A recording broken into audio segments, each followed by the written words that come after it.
Dizem que ninguém é insubstituível. Porém, quando nos acostumamos com determinadas coisas, com determinadas pessoas, como é o caso da nossa amiga Eugênia, que faz esta sala às quintas-feiras, ela torna-se insubstituível, já que nós nos acostumamos a ouvir a sua palavra abalizada em cima do Evangelho e ela nos faz falta. Seria hipocrisia dizer que não, mas faz sim. No entanto, a roda tem que girar. Então, nós temos que dar continuidade àquilo que nós temos que fazer. E o que temos que fazer é estudar, já que sabemos que a doutrina dos espíritos é uma ciência e, como tal, deve ser estudada. Na terça-feira passada, nós falávamos sobre a transfiguração e a visibilidade. E dizíamos que muitas coisas ainda deveria ser dita. Nós vamos tentar concluir aquela parte em poucas palavras para poder entendermos melhor o que acontece na bicorporeidade e na aparição de pessoas.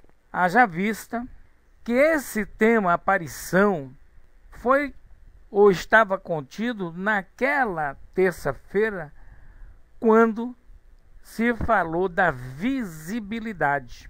Mas deixamos em aberto, por falta de tempo, algumas colocações a respeito dessa emancipação da alma. Dissemos que muitas vezes a emancipação amortece inclusive algumas sensações físicas, como dor, no elemento que se encontra com a alma emancipada. Esta emancipação, como a bicorporeidade e a transfiguração, são manifestações visuais. Faz parte dessa variedade das manifestações visuais. Por quê? É através dessa faculdade emancipadora que todos nós podemos ter alguns pressentimentos, podemos ver além da visão normal, e isto foi caracterizado pelo codificador como o sonambulismo desperto. Essa faculdade, como já foi dito, ela pode ser natural, ela pode ser espontânea e pode ser provocada. E isto nós vamos encontrar nos consultórios dos psicólogos, alguns psiquiatras que fazem aquela chamada para o passado, porque ela faz parte de uma condução do elemento a uma situação tal que o magnetismo do condutor, junto com o magnetismo do assistido, unidos, faz com que haja esse tipo de êxtase. E a pessoa, ela se desliga da matéria, não totalmente, e ela passa a entrar num campo, inicialmente terra a terra, isto é, no campo em que ele está vivendo, e quando entra no estado de êxtase propriamente dito, a alma se encontra totalmente emancipada. É aquilo que os esotéricos chamam entrar no alfa e no ômega, porque somente assim vamos explicar esses fenômenos mediúnicos. Como dissemos, no êxtase, a alma se emancipa totalmente, contrário ao que acontece no sonambulismo, e vamos ver que no fenômeno do sonambulismo, o sonâmbulo geralmente ele trata de coisas acontecidas no dia a dia, indicando que ele está ainda nas imediações da crosta terrestre. Ao contrário do êxtase, que a alma penetra realmente no mundo extrafísico. E isto nós podemos confirmar com os médiuns que se encontram na sala, que ao participarem de determinadas reuniões de desenvolvimento, reuniões de consultas mediúnicas, pessoas que já conseguem trabalhar espiritualmente, sem que seja doando totalmente a condução do seu corpo físico ao comunicante, que pode afirmar isto. Porque esta pessoa, esse médium, ele vai sentir saindo de si algo, e essa saída é justamente o afastamento do espírito com o seu perispírito para uma região mais afastada da imantação do corpo físico, e ali ele passa a ter contato com os espíritos desencarnados que estão, vamos dizer, na fila para as comunicações. É o campo extrafísico. Então pode ir para onde ele quiser? Não é bem assim. Lembremos-nos que constantemente estamos falando que o livre-arbítrio não é tão livre como imaginamos e como é dito pelo movimento espírita. Existem limites que não poderão ser ultrapassados por uma classe de espíritos. É proibição? Não. É habilitação que ele não tem, intelectual e ou moral. Por quê? Essas esferas poderiam trazer para o encarnado que se encontra emancipado a sua morte física, porque a emancipação se dá, mas o espírito fica ligado através de um cordão que a espiritualidade chama cordão de prata, manutindo as energias do corpo físico. É assim que o espírito encarnado, quando se encontra emancipado, quando ele já tem um grau moral um pouco avançado, ele começa a gozar o campo celestial, começa a gozar aquilo que muitas vezes, ao acordarmos, dizemos: que maravilha de sonho. É aí que, quando no êxtase, podemos dizer que praticamente nos separamos do corpo. Vejam que eu falei, podemos, por assim dizer, o aniquilamento do corpo, porque na verdade não acontece isto. No entanto, nesse estado, o corpo fica ali, que inclusive na terça-feira passada foi tocado o assunto da catalepsia, que vamos ver isto lá adiante. É nesse estado de êxtase que o corpo praticamente vive a sua vida orgânica. E como dissemos, o espírito ou a alma está presa por aquele fio que os espíritos resolveram chamar cordão de prata.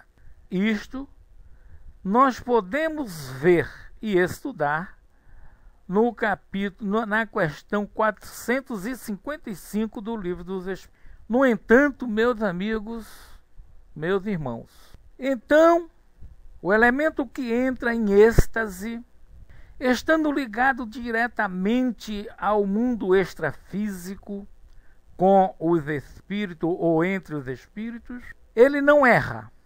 Engano de quem pensa dessa forma. Haverá sempre a parte anímica falando na comunicação. Nós, espíritas, temos o costume de dizer: somos imperfeitos, certo? Então temos por obrigação de buscar nas comunicações que vêm através de nós o bom senso de escolher o que realmente expressa a verdade.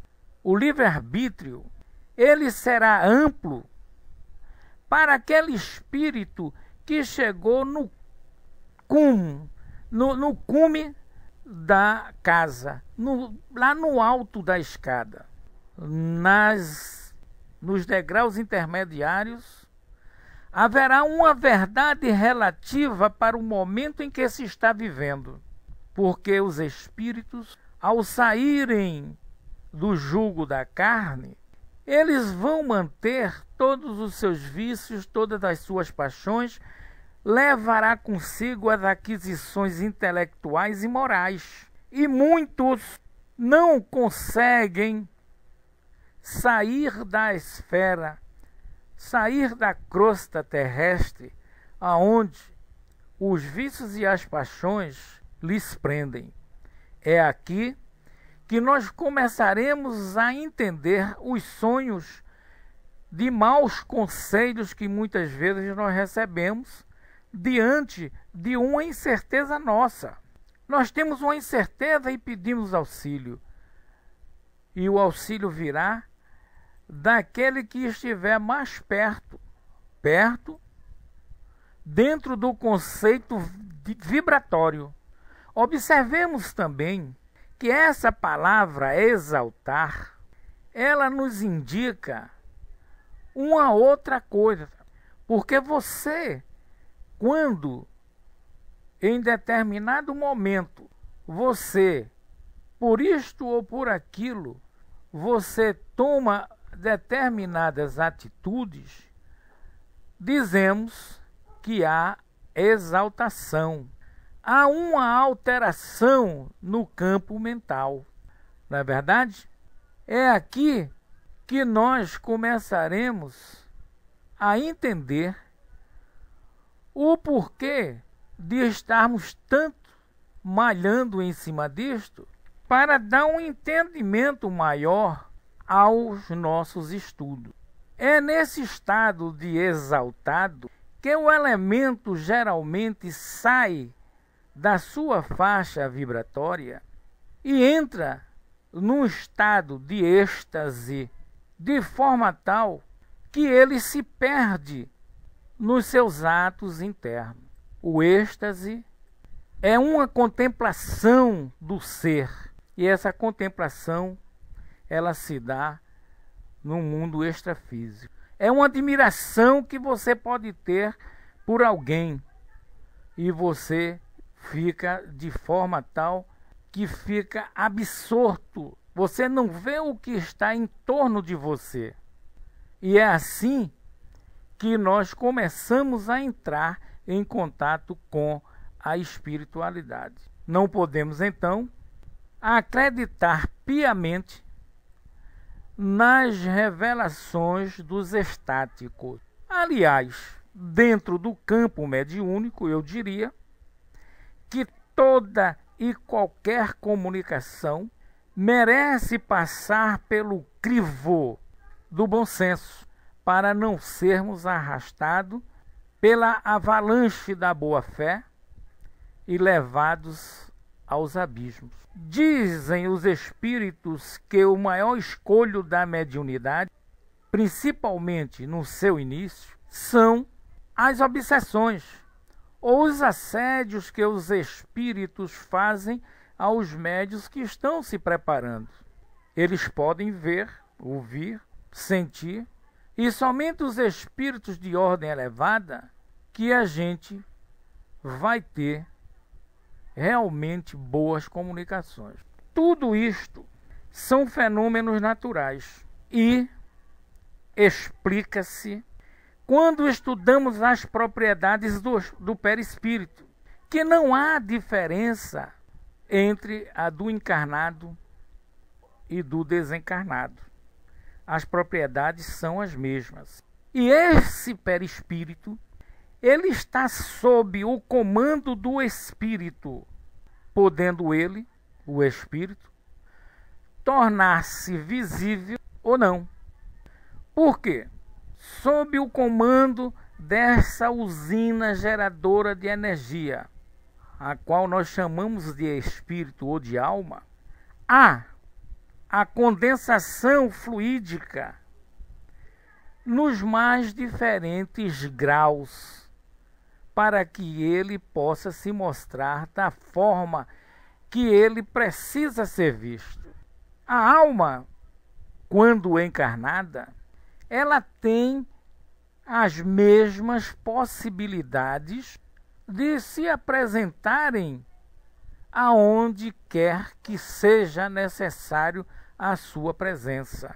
E nós vamos ver isto no Evangelho segundo o Espiritismo, quando fala de Santo Antônio, que saiu do corpo e foi defender o seu pai, que estava sendo acusado em Portugal.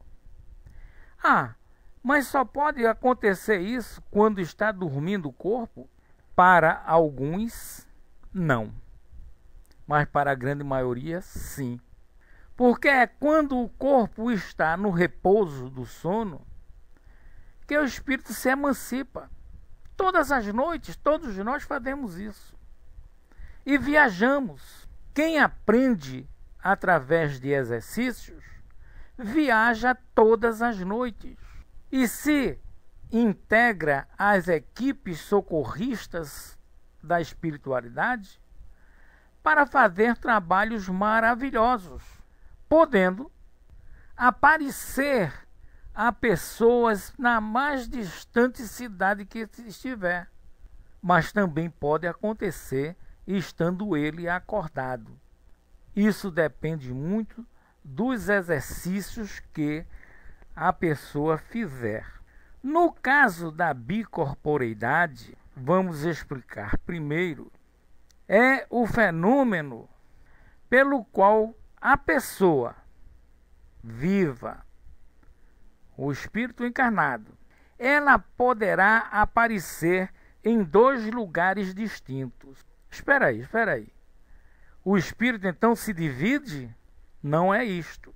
Ocorre quando o espírito se emancipa, afastando-se do corpo físico, levando consigo uma grande parcela do seu perispírito, ficando ligado ao corpo físico pelo cordão falado pela Verinha aqui na sala, e ele, no lugar aonde ele vai, ele se materializa, que alguns chamam de ectoplasmia, mantém uma forma tangível, mantém uma forma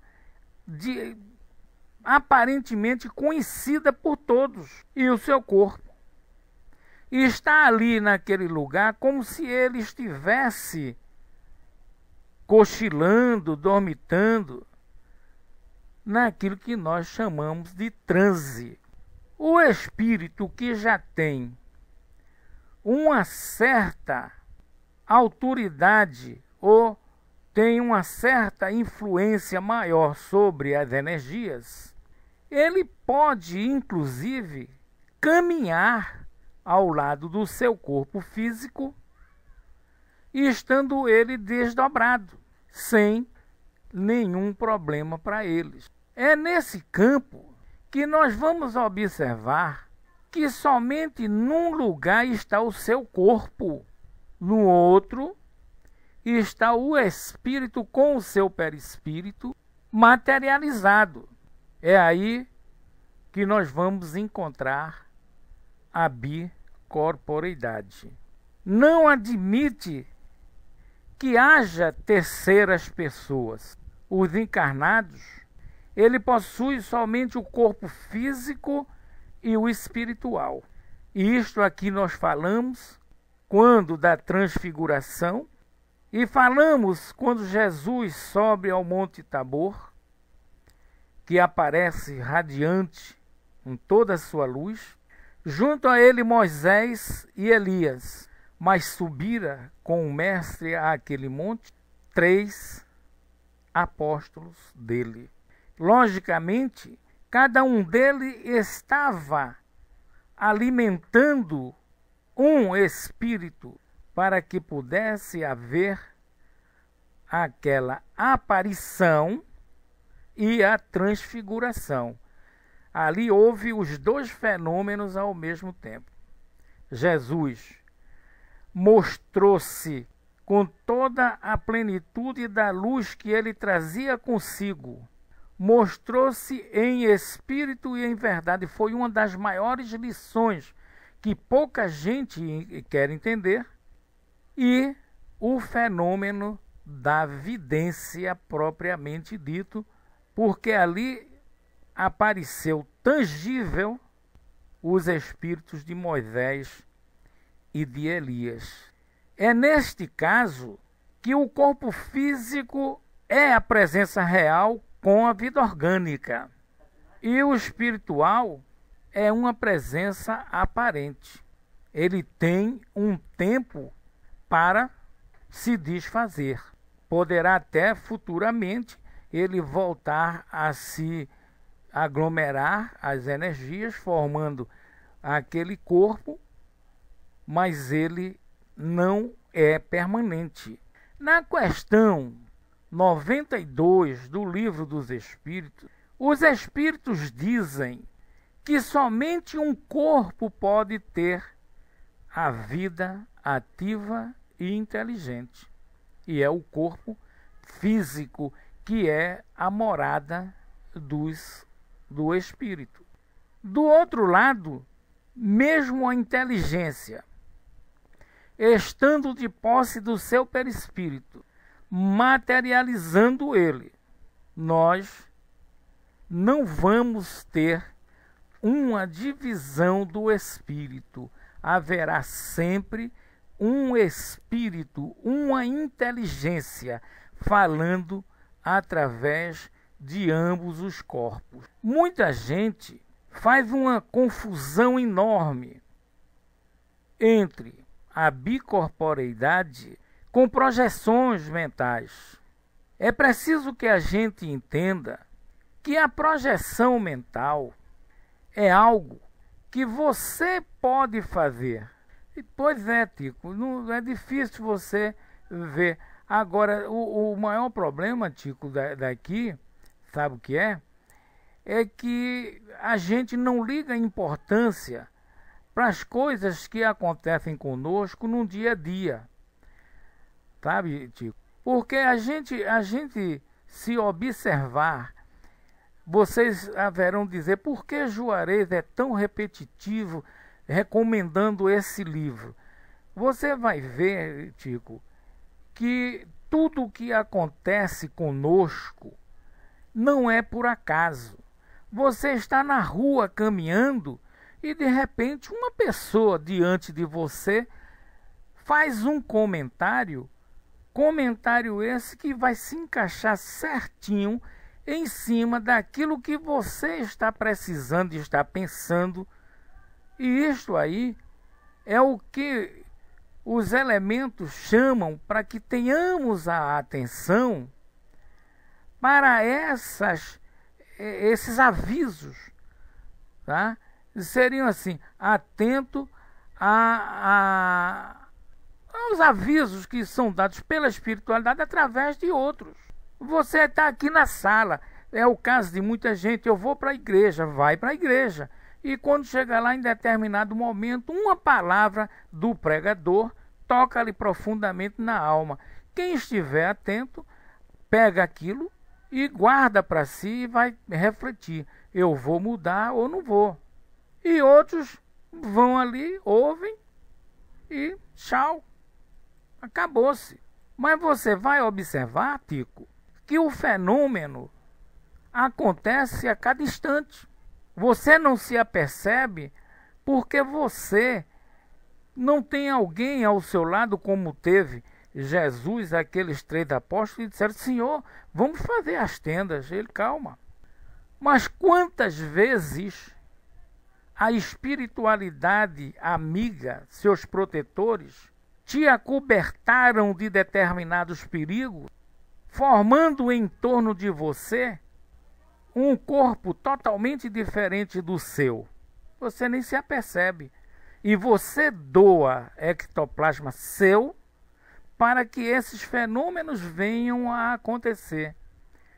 Nesses casos, geralmente, a pessoa doadora, ela sente um calor enorme, como se estivesse dentro de um fogo.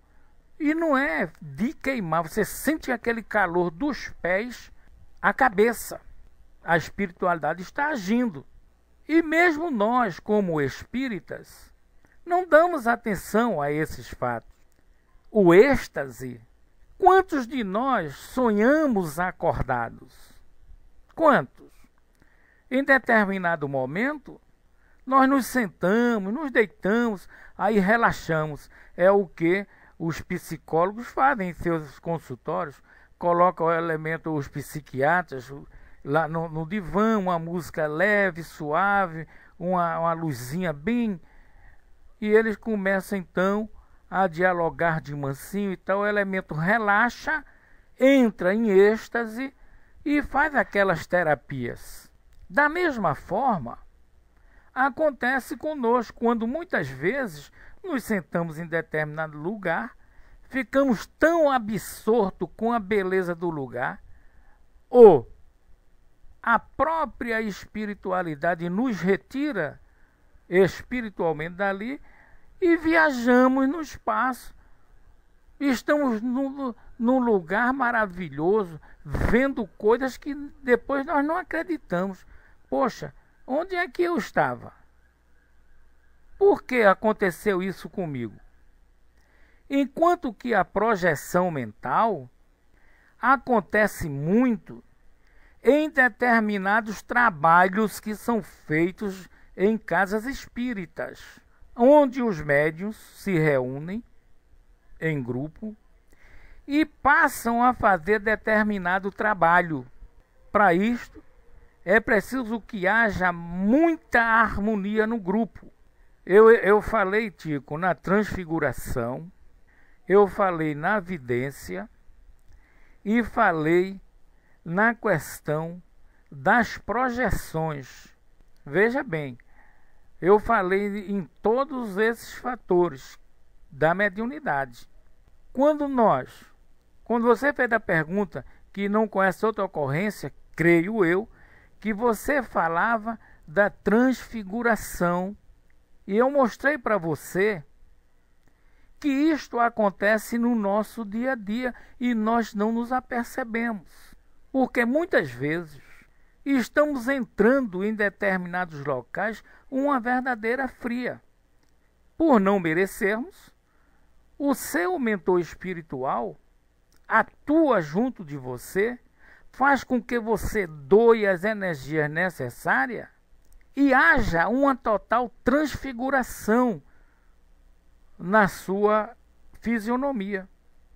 Tanto pode ser na física, como pode ser apenas um tipo de neve, uma névoa que passa diante dos olhos de quem estiver lhe olhando, não vendo a sua real fisionomia.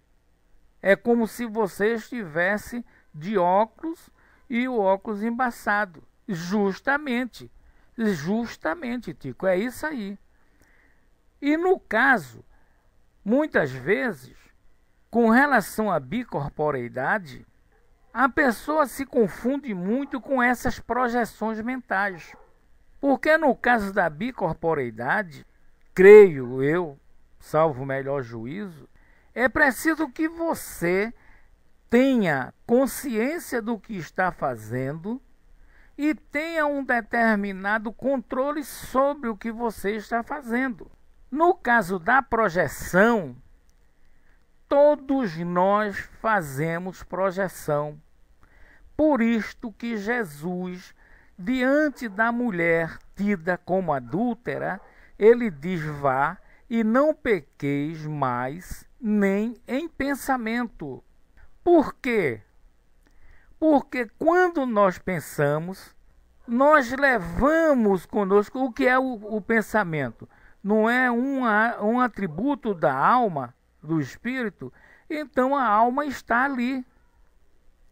E logicamente, quando nós fazemos esse pensamento, nós estamos fazendo uma projeção da nossa mente. Nessa projeção, encontra uma pessoa com vidência e que esteja em condições, vai ver aquele nevoeiro, vai ver aquela coisa embaçada, vai ver realmente uma imagem. E não é a bicorporeidade isto, é apenas a projeção mental da pessoa que o fez. Essa projeção, ela não é tangível, justamente, Verinha, justamente. Bicorporação é uma coisa, transfiguração é outra coisa, as projeções mentais é outra coisa, só que todas elas estão inseridas dentro do campo da vidência. É por isso que nós estamos abordando desta forma, para que a gente amanhã, de repente, não veja aquela figura aparecer assim de repente, é uma bicorporeidade. Não, é uma projeção mental. É uma projeção mental. No caso de você realmente ter contato com a espiritualidade, é no caso do êxtase, quando você se emancipa e está no campo espiritual. Aí as coisas começam a ser diferentes. Vocês vão encontrar isso com muita abundância no livro dos Médiuns, no capítulo 7, que fala praticamente disso. Não é verdade? Vocês vão encontrar também uma outra situação.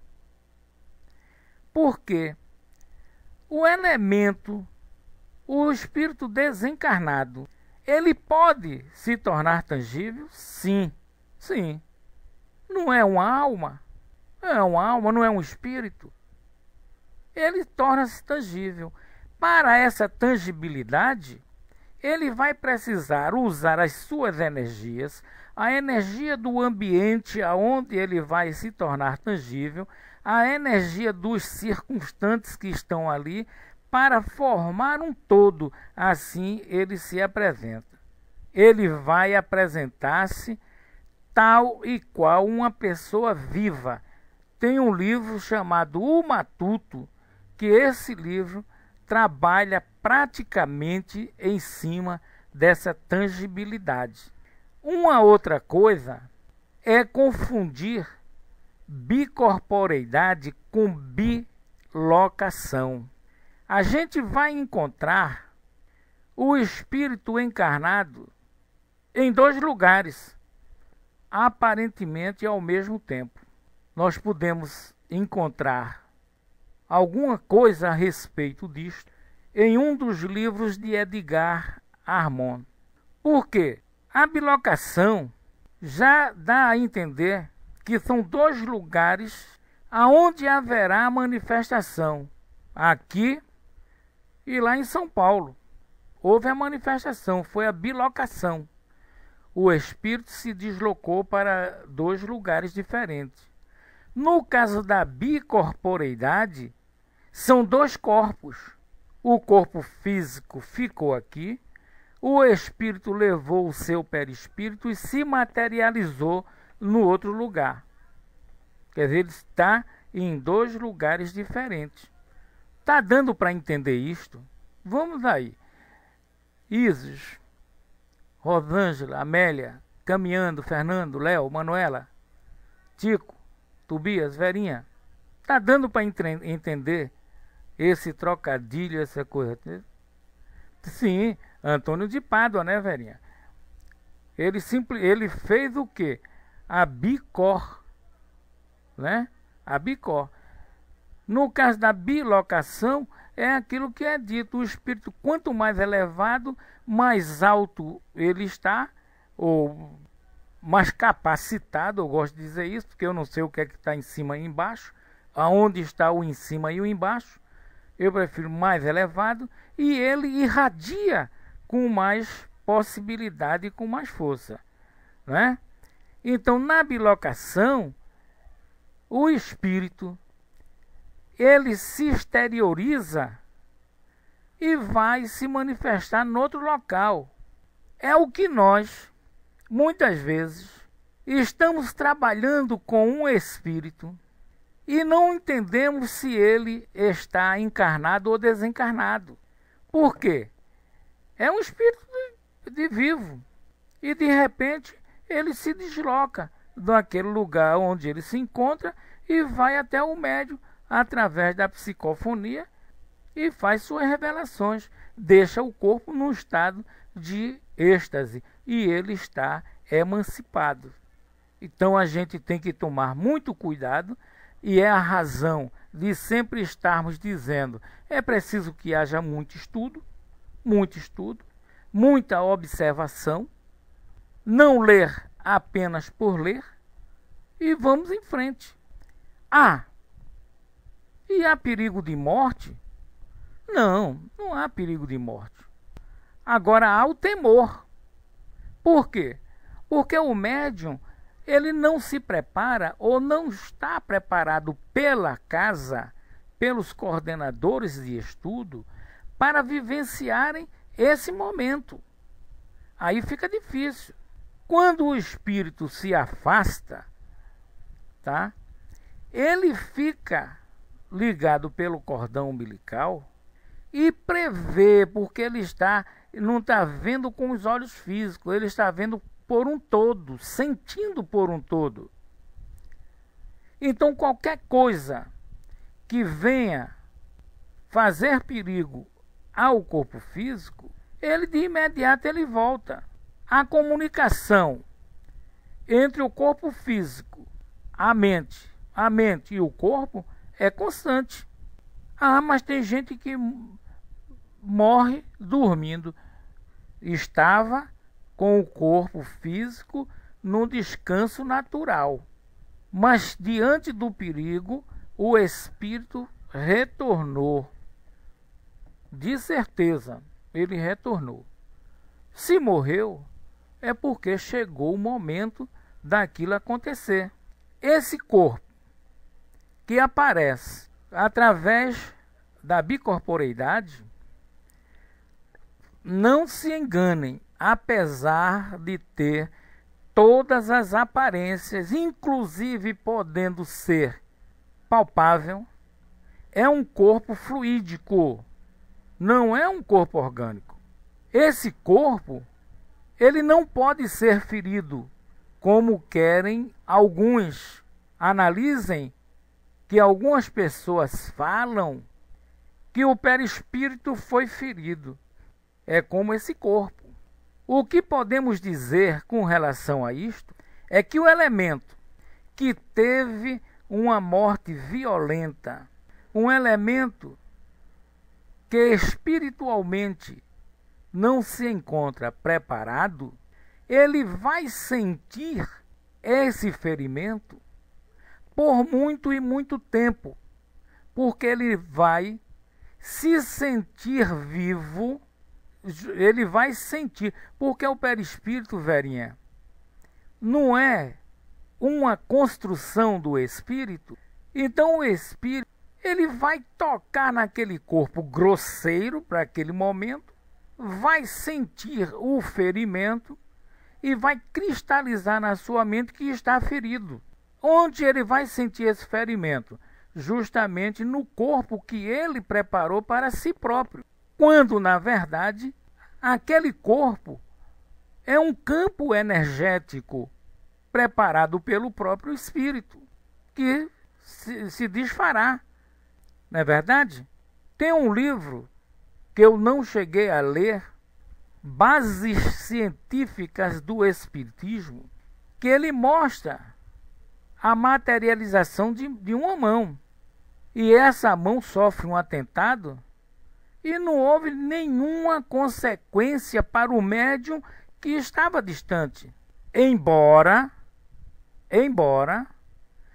o médium tenha sentido uma sensação. É por isso que muitas vezes a pessoa diz assim, a mediunidade deixa uma sensação. Não é a mediunidade. A presença dos espíritos sofredores faz com que o médium sinta o que vem naquela alma. Então, a gente vai ver muito isto nas reuniões, nas sessões de Umbanda, onde se comunicam aqueles espíritos ainda muito rebeldes, com os seus perispíritos totalmente degenerados, e quando eles se comunicam com aqueles médiuns, eles deixam as sequelas que trouxeram consigo, e o médium sente aquilo ali. Nas casas espíritas orientadas pela codificação, já existe uma educação tal que os espíritos que chegam ali, eles já chegam pré-anestesiados, vamos assim dizer. Não é preconceito, Tico, apenas citando o que realmente acontece. Tá?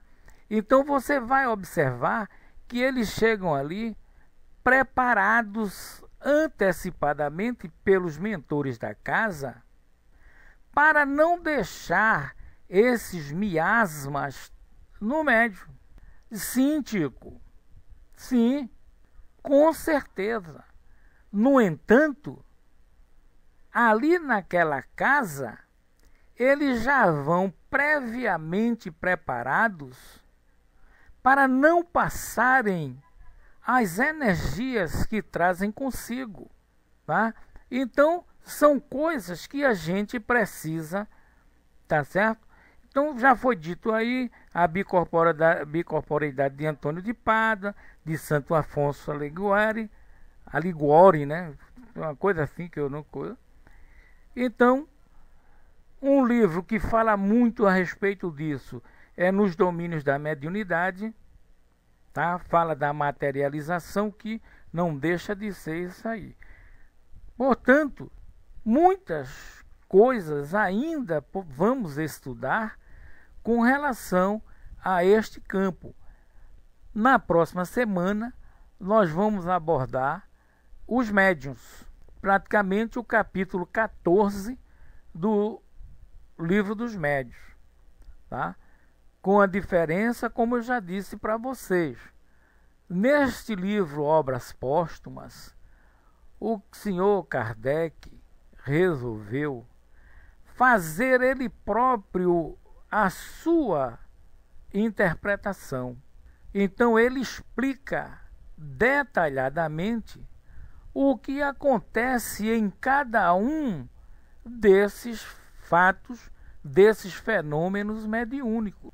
Então eu pergunto aos senhores e às senhoras, alguma pergunta, alguma colocação?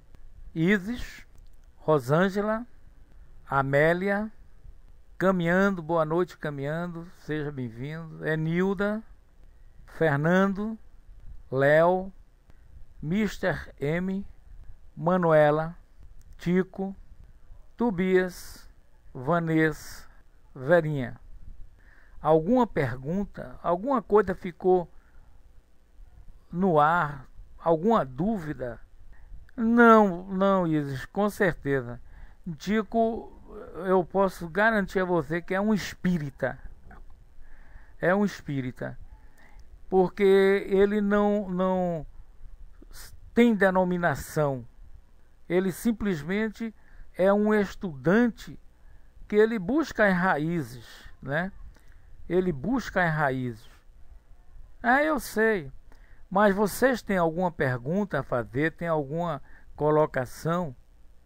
Para a gente poder encerrar oficialmente a sala, podendo, logicamente, ficar num bate-papo informal, se assim desejarem, né?